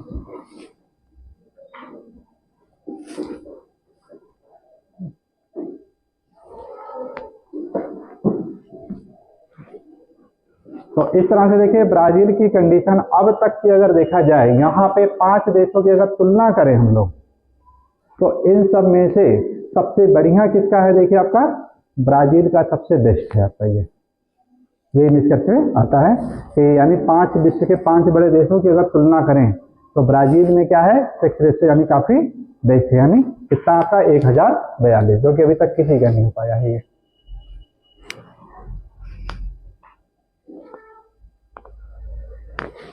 पाकिस्तान, भारत की आती तो पाकिस्तान की बात आती है, उसकी स्थिति भारत के ही समान है, उसमें कोई ज्यादा डिफरेंस नहीं है। 938 पहले थी अब प्रेजेंट टाइम में हो गया है 943 आपका वही चेंज है। इतना बहुत है ना, मेन चीज वही ब्राजील को निकालना था हम लोगों को कि ब्राजील की कंडीशन क्या है निष्कर्ष करके सबका सही है।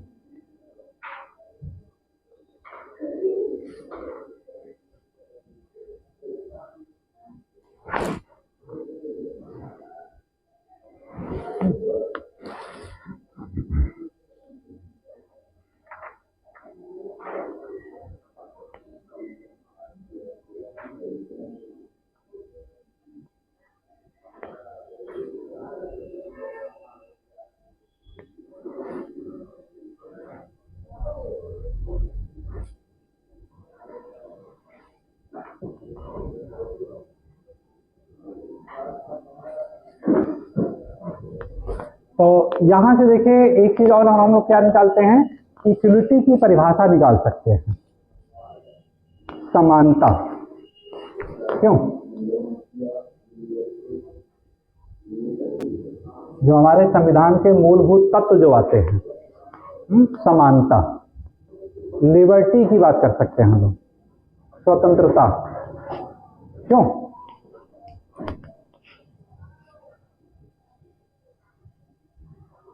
कि कहां पर महिलाओं को आजादी है और कहां पर आजादी नहीं है, कहां पर उनमें समानता है और कहां पर समानता नहीं है। यानी ये जो लिंगानुपात है ये इसी का अभिव्यक्ति करता है, कि हमारे समानता और स्वतंत्रता की बात करता है। और फिर इसी का हम लोग आगे चल करके देखेंगे कि भारत में क्या कंडीशन है ये।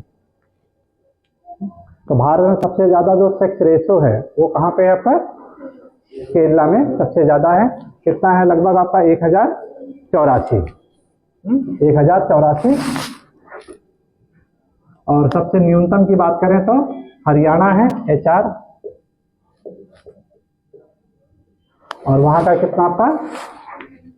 879। अब इसे देखिए क्या क्या निष्कर्ष निकल सकता है कि अगर समानता की बात करें, इक्वलिटी की बात करें, तो हरियाणा में देखिए क्या है? समानता नहीं है। अब इसी से रिलेटेड देखिए समानता नहीं है तो समानता को दूर करना, बेटी बचाओ बेटी पढ़ाओ का नारा देना, स्लोगन देना। नरेंद्र मोदी की योजना से जोड़ लीजिए अब, यानी जो समस्या है मूलभूत, उस समस्या से रिलेटेड वहां पे योजनाओं से संबंधित। फिर महिलाओं को उनके स्कॉलरशिप में यानी डेवलप करना, वृद्धि करना, कि जो महिला अगर ग्रेजुएशन कर लेगी, जैसे यहाँ पर था जम्मू कश्मीर में स्कूटी यानी मिलना, बर्थ के समय में एक अलग से प्रोत्साहन राशि देना, और फिर विवाह से रिलेटेड एक अलग से प्रोत्साहित करना। ये सब देखिए जो गवर्नमेंट की योजनाएं थी वो क्या था आपका? इसी समस्या को दूर करने की बात की गई थी, कि ऐसे क्षेत्र जहां पर महिलाओं को यानी समानता नहीं दिया गया है, वहां पर उस योजनाओं को क्या है? से लाभान्वित करना। जैसे छत्तीसगढ़ में है योजनाएं चलाई गई है, लाडली करके इस तरह से आई है, तो हाँ स्कॉलरशिप के लिए। फिर नौकरियों में इसे आरक्षण की बात की गई है, जैसे अभी बिहार की बात आई है, उत्तर प्रदेश की बात आई यूपी के एग्जाम में, अलग से इनको रिजर्वेशन दे देना, ये इतनी यानी नौकरियां इनके लिए फिक्स रहेगी। अब देखिए लोगों में मानसिकता क्या हो गई? जस्ट उल्टी हो गई है कि अगर किसी के घर बेटी है तो उसको नौकरी मिलना आसान है, बेटे हैं तो उसको यानी काफी ज्यादा संघर्ष करना पड़ेगा। ठीक है, प्रेजेंट टाइम में क्या है, एक लोगों के अंदर ये कॉन्सेप्ट आ गया कि अब लेडीज यानी महिलाओं को लेकर के ज्यादा उपेक्षित नहीं हो रहे हैं, कि बस उनको सही दिशा और दशा दे दीजिए, उनको यानी नौकरी यानी उनको क्या है असेट के रूप में यानी बढ़िया से उसको खड़ा किया जा सकता है। और जब इस तरह की बात आती है तो उनके देखिए लिबर्टी भी, स्वतंत्रता भी अपने आप मिल जा रही है। सारी चीजें कि पढ़ने से रिलेटेड है, घूंघट प्रथा से रिलेटेड जो थी ये सब चीजें, चार दीवारी के अंदर यानी केवल बंद रहना, परंपरावादी ट्रेडिशनल यानी मूल में रहना, ये सब क्या हो रहा है? ये सब धीरे धीरे चेंज हो रहा है सब। लेकिन अभी भी देखिए क्या कर रहा है कि हमारा जो रूढ़िवादी परिवार है, जो पुरुष प्रधान है, जहाँ पे डोमिनेंट रखना चाहता अपने आप को, समस्या को सॉर्ट आउट नहीं करना चाहता, बस वो चाहता है कि नहीं कि शादी विवाह हम ऐसी जगह पर करें कि जहाँ पर क्या करें कि जो महिला है हमारे से नीचे बन करके रहे, यानी जो समस्या को दूर नहीं करना चाह रहे हैं। जैसे देखिए कोई भी नगर है तो नगर में मैक्सिमम शादी जो कर रहे हैं वो सब क्या है? गाँव की महिलाओं को ले आ रहे हैं कि गाँव की महिला रहेगी, संकोच रहेगी, ज्यादा बोलेगी नहीं, ये सब चीज शांत रहेगी, जो कहेंगे सुन लेगी वो। लेकिन अगर शहर के महानगर की ले आएंगे तो यानी हमारे ऊपर सवार हो जाएगी वो। यानी जो मूल समस्या है, मूल समस्या को दूर नहीं करना चाहते हैं आज भी, यानी क्या है मैक्सिमम लोग वही परंपरावादी यानी संरचना में ढलना चाह रहे हैं। तो ये क्या कर रहे हैं कि कहीं ना कहीं ये क्या है, इसे समस्या यानी है उस समस्या को सॉर्ट आउट करना जरूरी है। इसी से रिलेटेड है यूजीसी में एक सिलेबस आपका रखा गया है, फेमिनिज्म रखा गया है, नारीवाद। नारीवाद देखिए क्या है, यही सब चीजें हैं, इन्हीं सबको यानी अवलोकन करता है, नारी सशक्तिकरण को यानी करता है। बहुत इंपॉर्टेंट टॉपिक है, एक आध क्वेश्चन वहां से जरूर आ रहा है नारीवाद से। तो आगे फिर इसी को हम लोग कंटिन्यू करेंगे, है ना। तो हेडिंग डाल करके छोड़ दिएगा इस पे कि भारत में लिंगानुपात की प्रवृत्तियां, भारत में लिंगानुपात की प्रवृत्तियां।